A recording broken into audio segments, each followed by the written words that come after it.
안녕하세요. 대한행정사입니다. 잠깐의 잘못된 생각으로 음주운전을 하여 경찰에 적발되었다면 지금 어디서부터 무엇을 해야 할지 앞이 막막하고 두려울 것입니다. 대한행정사는 음주운전 구제만을 전문으로 하고 있으니 급하시다면 전화 먼저 주시기 바랍니다. 빠르면 빠를수록 좋습니다. 최근 뉴스 기사를 보면 아직 많은 분들이 음주운전에 적발된다고 하는데요. 그만큼 음주운전의 처벌은 점점 강화되고 있습니다. 음주운전으로 인한 면허 취소 기간은 1년이 기본적으로 시작되지만 혈중 알코올 농도가 초범 기준을 넘거나 음주운전 이진, 사고 유발 등의 경우에는 최대 2년까지 늘어날 수 있습니다. 만약 대인사고로 인해 사망자가 발생한다면 최대 5년까지 운전면허 취소 기간이 연장될 수 있는데요. 이처럼 행정처분의 경감을 원하신다면 전문가의 조언과 도움을 받는 것을 적극 권장드립니다. 단순 초범일 경우 혈중 알코올 농도 0.03% 이상 0.08% 미만일 때 110일 면허 정지이며 0.08% 이상일 때는 1년 면허 취소가 됩니다. 2번 이상 적발되었다면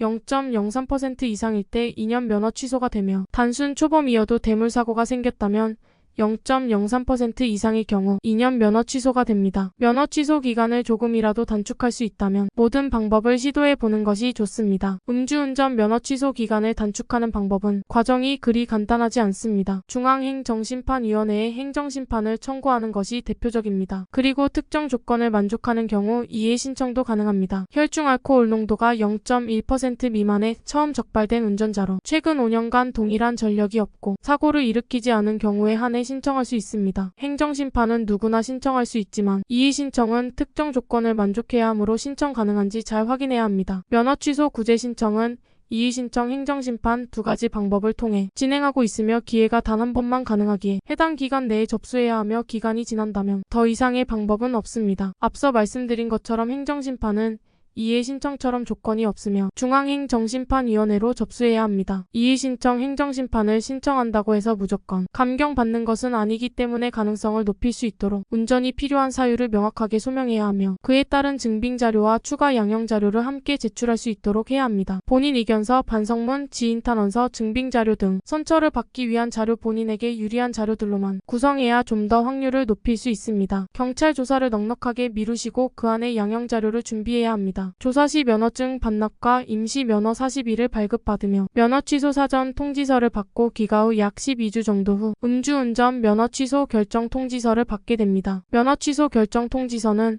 음주운전 구제 받기 위해 꼭 필요한 서류입니다. 이 서류는 조사받은 경찰서에서 보내는 것이 아니라 자신의 관할 경찰청에서 송달하고 있습니다. 만약 2주가 지나도 결정 통지서가 오지 않는 상황이라면 자신이 속해 있는 지방경찰청에 꼭 전화를 해보셔야 합니다. 결정 통지서를 수령하였다면 60일 이내에 이해 신청, 90일 이내에 행정심판을 신청해야 합니다. 신청 후 최종 결과까지는 1개월에서 2개월 정도 소요되며 결과에서 구제를 받게 된다면 면허 취소에서 정지 110일로 감경받게 되는 것입니다. 처벌 기준을 보면 벌금도 감당하기 어려울 수 있습니다. 최대한 적게 나오게 하기 위해서는 경찰 조사 전부터 양형자료를 준비해야 합니다. 양형자료는 구제 신청 때에도 쓰이지만 경찰 조사가 먼저이기에 사건 초기부터 미리 준비해야 합니다. 사건 초기부터 전문가의 도움을 받아 경찰 조사부터 올바르게 대처할 수 있도록 해야 하며 조사 이후 면허 취소 구제 신청을 진행할 수 있도록 해야 합니다. 만약 행정처분이 부당하다고 느끼거나 생계형 운전자인데 결격기간이 너무 길다면 감경을 위해 저희와 함께 준비해 보시면 어떨까요? 여러분의 문제를 해결하고 권리를 지키기 위해 최선을 다하겠습니다.